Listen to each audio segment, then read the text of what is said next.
everyone, welcome. Today we are digging into, literally, one of the most amazing spices on the planet. We're going to break down exactly how you can grow your own fresh, super potent ginger right at home. And trust me, it's probably way easier than you think. That pretty much sums it up, right? Growing your own ginger is totally doable, and the reward is a flavor that the stuff you buy at the store just can't even touch. But before we get our hands dirty, there's one little piece of plant science we gotta get straight. So here's the thing. When we talk about a ginger root, what we're actually planting is something called a rhizome. Just think of it like the plant's underground command center, a horizontal stem that everything grows from. And knowing that, well, that's the key to understanding how this whole thing works. Ginger has this wild history, It was traded on the Silk Road, it was crazy valuable, but the real magic for us today is how simple it is to bring that ancient spice right into our own gardens. So why exactly should you bother? Okay, so the benefits here are huge. First, you get a way better ingredient for your kitchen. Homegrown ginger has this really thin skin, so forget peeling it. Plus, the flavor is so much more intense, thanks to these things called gingerols. That's what gives it that spicy kick. And second, you get this absolutely gorgeous plant. It looks all tropical and chic, and it's a real stunner in a pot or in the garden. It's a total win-win. All right, now for the fun part. Let's talk about how you take a piece of ginger from the grocery store and actually turn it into a thriving plant. It's really straightforward, as long as you follow a few key steps. And listen, every single one of these steps is crucial. Choosing organic is a big deal because the non-organic kind is often sprayed with stuff to stop it from sprouting, which is the exact opposite of what we want. That's also why that soaking step is such a great idea just in case. And letting the cut ends dry out to form a callus, that little bit of patience right there is what keeps the ginger from rotting in the soil. It's all about setting your plant up for success from the very beginning. Okay, so your ginger's in the ground. Awesome. Now your job is to basically pretend you're creating a little tropical paradise for it. It's not super complicated, but it definitely has its preferences.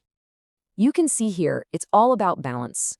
Ginger loves heat and light, for sure, but if the sun is just beating down on it all day, it can scorch the leaves. So in really hot places, a little afternoon shade is its best friend. And it's the same deal with water. It's a thirsty plant, wants to stay moist, but if its feet are sitting in a puddle, you're gonna get rot.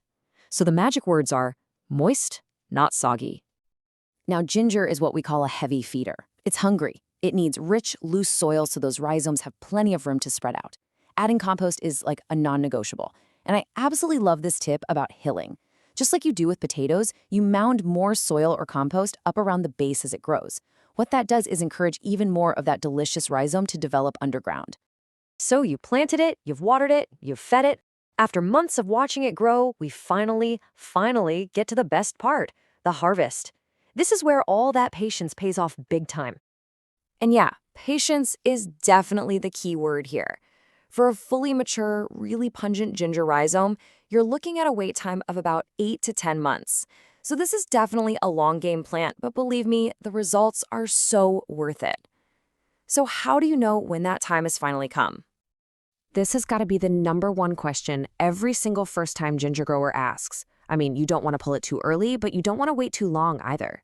Luckily, the plant gives you a very, very clear signal. That's it. When you start to see the leaves turn yellow and die back, the plant is basically shouting at you, hey, I'm done for the season. I've put all my energy down here into the rhizomes. That is your green light to grab a shovel and go see what treasures you've grown.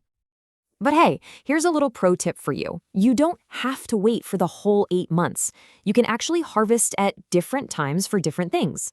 If you pull some up around 5 or 6 months, you get what's called young ginger. It's super tender, less fibrous, and amazing for pickling. But if you wait it out, that's when you get that classic, spicy, pungent flavor that we all know and love. So you've unearthed this incredible harvest. Now what do you do with it all? Please don't let it go to waste. Storing it right is key. Honestly, my favorite method is just chucking the whole thing in the freezer. You can grate it right from frozen, no need to thaw it, and it stays perfectly fresh for months. And this right here is the really beautiful part of gardening. Your harvest isn't the end. It's actually the beginning of the next cycle. You just save a couple of the best-looking rhizomes, replant them, and you can have a never-ending supply of fresh ginger year after year. How cool is that? So there you have it. You've learned how to go from a simple, knobby rhizome to a beautiful plant and then to a spicy, delicious harvest. The only question left is, what are you going to make with it first? Are we thinking fresh ginger tea, a zesty stir fry, or maybe some classic gingerbread? The possibilities are pretty much endless. Happy growing! True healing often begins with what the Creator placed in the soil. Use phytoremedies with patience, respect, and consistency. If this helped you, like, share, and subscribe for more plant-powered wisdom. Leave your questions or experiences below. Stay rooted, stay well, and keep growing naturally.